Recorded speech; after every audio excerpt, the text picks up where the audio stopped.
विरोधकांनी घातलेल्या गोंधळात आज राज्याचे अर्थमंत्री सुधीर मुनगंटीवार यांनी आपला तिसरा अर्थसंकल्प सादर केला। 4,000 कोटींची महसुली तूट अपेक्षित ठेवणारा आणि शेतकऱ्यांच्या कर्जमाफीच्या मुद्द्यावर केंद्रावर अवलंबून असल्याचं सांगणारा अर्थसंकल्प विधिमंडळामध्ये सादर झाला। जीएसटीच्या पार्श्वभूमीवर करांमध्ये फारसे बदल होणार नाहीत हे आधीच स्पष्ट करण्यात आलं होतं आणि त्यानुसार फक्त दारू आणि ऑनलाईन लॉटरी वगळता सर्व वस्तू आणि सेवांवरचे कर जैसे थेच ठेवण्यात आलेले आहेत। दरम्यान भाषण सुरू झाल्यापासून तर शेवटपर्यंत विरोधी पक्षाच्या आमदारांनी कधी घोषणाबाजी करून, कधी टाळ वाजवून तर कधी नुसतेच विचित्र आवाज काढून भाषण थांबवण्याचा प्रयत्न केला, पण त्याकडे मुनगंटीवार यांनी साफ दुर्लक्ष केलं। उलट वारंवार भाषणातून विरोधकांना कानपिचक्या दिल्या।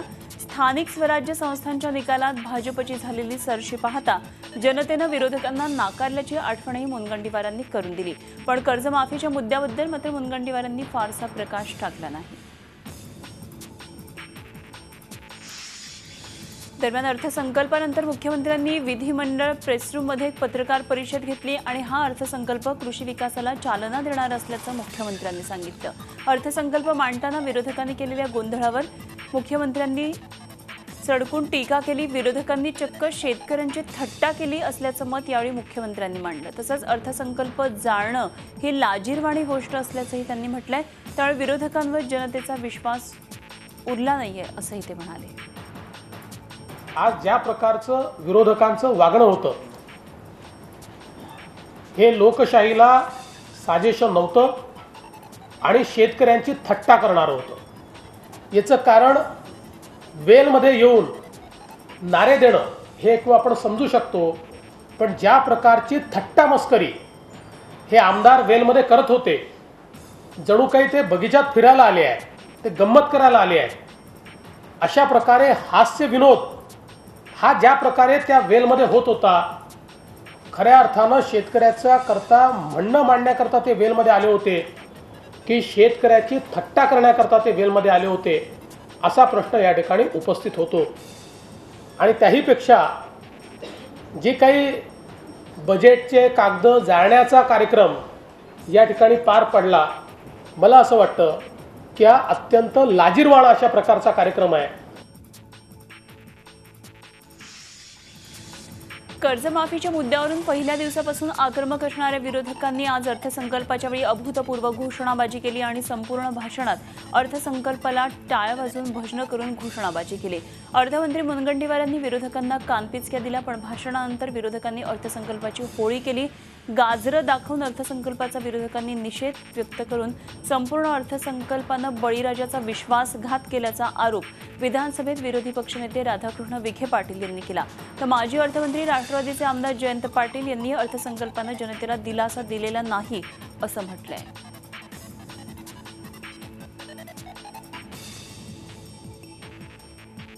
शेतकऱ्यांची कर्जमाफी या ठिकाणी मागत असताना 9,000 शेतकऱ्यांच्या आत्महत्या झाल्याच्या नंतरही हे सरकारला जर जाग येत नसेल तर मला असं वाटतं हे राज्याच्या शेतकऱ्यांचं मोठं दुर्दैव आहे। आणि म्हणून सर्व अर्थानं फसलेला, सर्व अर्थानं राज्याच्या दृष्टीने मागा घेऊन जाणारा आणि राज्याच्या शेतकऱ्यांच्या दृष्टीने हा काळाकुट्ट दिवस ठरणार आहे, अशा प्रकारचा अर्थसंकल्प राज्याच्या अर्थमंत्र्यांनी मांडला, त्याचा आम्ही सर्वजण तीव्र शब्दामध्ये निषेध करतो। राज्य सावरण्याचा प्रयत्न न करता नुसत्या सवंग लोकप्रिय घोषणा करण्याचं काम राज्याच्या अर्थमंत्र्यांनी आज केले। आणि म्हणून आज महाराष्ट्रामधल्या शेतकरी ज्या अपेक्षा धरून कर्जमाफीच्या होत्या, त्या सर्व कर्जमाफीच्या अपेक्षांना पाणी पुसण्याचं काम या राज्याच्या अर्थमंत्र्यांनी केलेलं आहे। आणि म्हणून या अर्थमंत्र्यांच्या अर्थसंकल्पातल्या कोणत्याही प्रगतीचं लक्षण आम्हाला दिसत नाही, कोणतंही नवं पाऊल या अर्थसंकल्पात टाकलेलं नाही। आणि म्हणून अशा अर्थसंकल्पात महाराष्ट्राच्या जनतेच्या माथी निराशाच आलेली आहे आणि म्हणून आम्ही या अर्थसंकल्पाचा निषेध करतो। कर्जमाफीच्या मुद्द्यावर आक्रमक शिवसेना आता बॅकफूटवर गेली आहे। दिल्लीमध्ये अर्थमंत्री आणि कृषी मंत्र्यांची भेट घेऊन आल्यावर आज मुख्यमंत्र्यांनी केलेल्या निवेदनावर आपण समाधानी असल्याचं शिवसेनेनं स्पष्ट केलंय। केंद्र सरकार शेतकऱ्यांना कर्जमाफीबाबत सकारात्मक असल्याचं मुख्यमंत्र्यांनी विधानसभेत सांगितलं। त्याचप्रमाणे केंद्र आणि राज्य सरकार शेतकऱ्यांच्या पाठीशी असल्याचं सांगितलं। कर्जमाफीचा पाठपुरावा करण्याच्या सरकारच्या धोरणावर समाधानी असल्याची भूमिका शिवसेनेनं जाहीर केली आहे।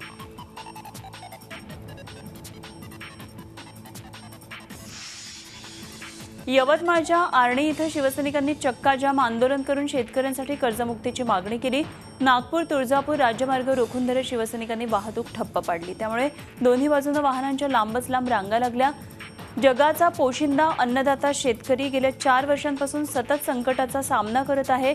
कधी अतिवृष्टी तर कधी दुष्काळामुळे शेती पिकाची मोठी हानी झाली आहे. यंदा पिकं आली तर शेतमालाचे भाव पडलेले आहेत. त्यामुळे शेतकऱ्यांवरील आर्थिक बोजा वाढून त्यांच्यावरील कर्जाचा डोंगर वाढलेला आहे. त्यामुळे शेतकरी आत्महत्या करतोय.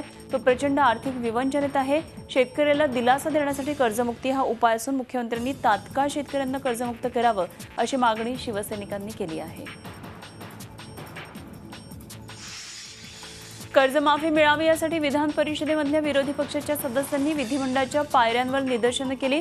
राज्यातील पहिली शेतकरी आत्महत्या म्हणून ओळखल्या जाणाऱ्या साहेबराव करपे यांच्या स्मृतिदिनानिमित्त हे आंदोलन केल्याचं विरोधकांनी सांगितलं. 19 मार्च 1986ला यवतमाळच्या महागाव तालुक्यातल्या करपे या शेतकऱ्यांनी आत्महत्या केल्याची नोंद आहे. ही शेती संबंधित पहिली शेतकरी आत्महत्या होती. 31 वर्षानंतर शेतकऱ्यांची स्थिती आजही भयानक असून त्यावर कर्जमाफी हाच उपाय असल्याचा दावा विरोधकांनी केला.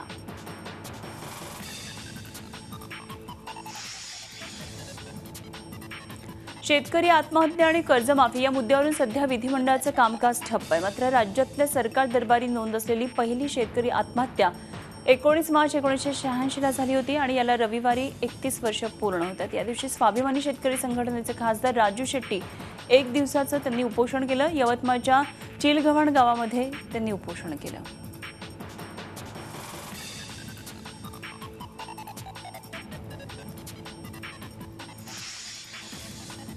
राज्यातल्या शेतकऱ्यांची कर्जमुक्त व्हावी यासाठी आज शिवसेनेनं अनोखं आंदोलन केलं. शेतकऱ्याला सलाईनवर ठेवून हे आंदोलन केलंय.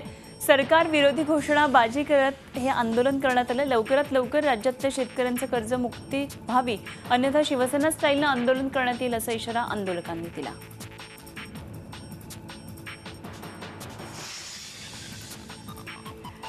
नियम धाब्यावर बसवून ड्रायव्हिंग स्कूल चालवणारे 13 संस्थांची मान्यता प्रादेशिक परिवहन विभागानं रद्द केली आहे. नागपूर शहरातल्या 70 ड्रायव्हिंग स्कूलची नोंदणी RTOकडे आहे. या ड्रायव्हिंग स्कूलमधून नागरिकांना दुचाकी, चारचाकीसह विविध जड वाहनं चालवण्याचं प्रशिक्षण दिलं जातं.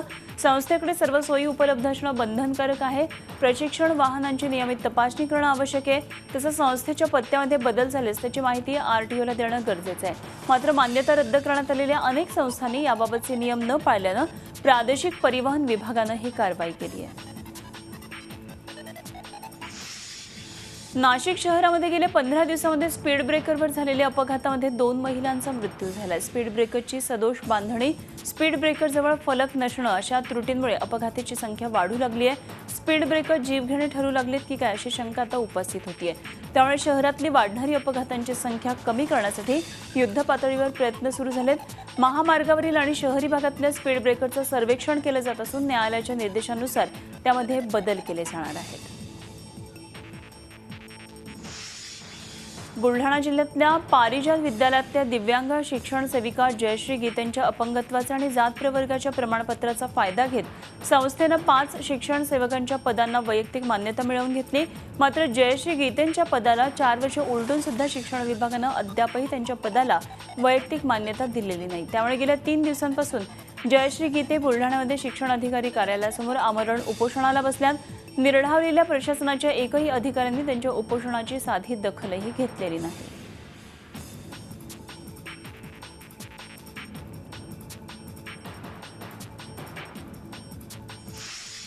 बुलढाणा जिल्ह्यातल्या संग्रामपूर तालुक्यातल्या सोनाळा इथल्या 12 वर्षाच्या अल्पवयीन मुलीचे शंकर बरेला आणि त्याच्या मित्रांनी अपहरण केल्याची तक्रार मुलीच्या वडिलांनी 6 महिन्याच्या अगोदर सोनाळा पोलीस स्टेशनला दाखल केली होती. त्यानंतर पोलिसांनी सदर मुलीचा मध्य प्रदेशात सर्वत्र तपास केला, मात्र तिचा शोध लागला नाही.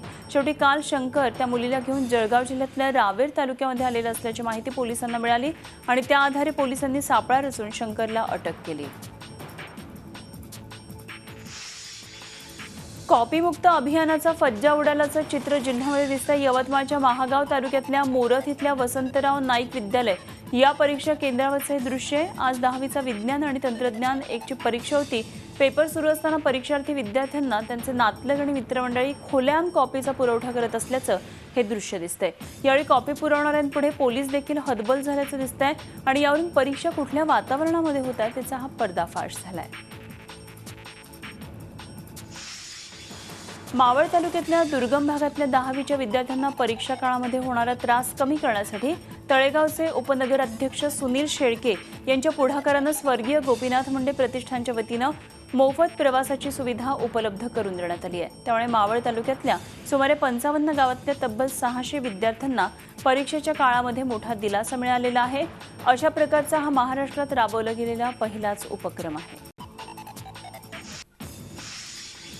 तुम्ही जर व्हॉट्सअपवर महापुरुषांच्या बाबतीमध्ये काही पोस्ट करत असाल तर सावधान. महापुरुषांच्या बाबतीमध्ये कसली पोस्ट करण्यापूर्वी जरा थांबा. तुम्हाला अभिव्यक्ती स्वातंत्र्य जरी असलं तरी आपली एखादी पोस्ट ही कमेंट ही 2 समाजामध्ये तेढ निर्माण करू शकते याचा प्रत्यय आलाय तो खोपोलीमध्ये. एका प्राध्यापकानं शिवजयंतीनिमित्ताने एक पोस्ट टाकली आणि त्याचा परिणाम म्हणून शहरामध्ये वातावरण तणावपूर्ण झालं. अखेर त्या प्राध्यापकावर गुन्हा दाखल झाला आणि शैक्षणिक संस्थेकडून प्राध्यापकाला निलंबितही करण्यात आलं. शीळ धरणातून रत्नागिरी शहराला पाणी पुरवठा करणारी मुख्य पाईपलाईन पाटीलवाडी इथं फुटल्यामुळे हजारो लिटर पाणी वाया गेलं. नगर परिषदेला याची माहिती ग्रामस्थांनी कळवताच पाईप दुरुस्तीचं काम युद्धपातळीवर सुरू करण्यात आलं. पाईपलाईन फुटल्यामुळे शहरातल्या काही भागामध्ये पाणी पुरवठा झाला नाही. मात्र उद्यापासून पाणी पुरवठा सुरळीत होईल अशी माहिती नगर परिषदेकडून देण्यात आली आहे. मात्र शीळमध्ये कायमच पाईपलाईन फुटत असल्याचा आरोप ग्रामस्थांनी केला आहे. करवीर निवासिनी श्री महालक्ष्मी देवीसाठी तयार करण्यात आलेल्या सोन्याच्या पालखीची कोल्हापूरमध्ये विधिवत पूजा अर्चा करण्यात आली. 22 किलो 500 ग्रॅम वजन असलेल्या या सुवर्ण पालखीचं काम गेल्या 2 वर्षांपासून सुरू होतं. खासदार धनंजय महाडिक यांच्या पुढाकारानं महालक्ष्मी सुवर्ण पालखी ट्रस्ट स्थापन करण्यात आलेला होता आणि त्यानंतर भाविकांना सोनं दान करण्याचं आवाहन करण्यात आलं होतं आणि आता अखेर ही सुवर्ण पालखी तयार झाली आहे. पालखीची पूजा पाहण्यासाठी मंदिरामध्ये भाविकांनी मोठी गर्दी केली होती. धुळ्यात डॉक्टरवर झालेल्या हल्ल्याचे पडसाद पुण्यातही उमटले. या हल्ल्याच्या निषेधार्थ पुण्यामध्ये डॉक्टरांच्या वतीनं मूक मोर्चा काढण्यात आला. शनिवार वाडा ते काउन्सिल हॉल दरम्यान काढण्यात आलेल्या या मोर्चामध्ये पुण्यातल्या विविध डॉक्टर संघटनांनी सहभाग घेतला. डॉक्टर संरक्षण कायद्याची अंमलबजावणी प्रभावीरित्या करण्यात यावी अशी मागणी यावेळी करण्यात आली. या हल्ल्याच्या निषेधार्थ पुण्यामधल्या ओपीडी बंद ठेवण्यात आले होते. चेतना ट्रस्टच्या R K. Institute of management and research कॉलेजचा दीक्षांत सोहळा आज पार पडला. 2014 ते 2016 या कालावधीमध्ये उत्तम गुणवंत विद्यार्थ्यांचा गौरव झी 24 तासचे मुख्य संपादक डॉक्टर उदय निरगुडकर यांच्या हस्ते करण्यात आला. यावेळी संस्थेचे शिरीष चौधरी, शमा फर्नांडिस उपस्थित होते. Marketing, HR, finance, IT, operation या क्षेत्रामध्ये यश प्राप्त विद्यार्थ्यांचा गौरव यावेळी करण्यात आला. इतरांपेक्षा नाविन्य करतील तेच आता या जागतिक स्पर्धात टिकू शकतील. भविष्यात नोकरी करताना तुमचे छंद सोडू नका. तो व्यक्तीला माणूस म्हणून ठेवतो असा सल्ला डॉक्टर निरगुडकर यांनी विद्यार्थ्यांना दिला.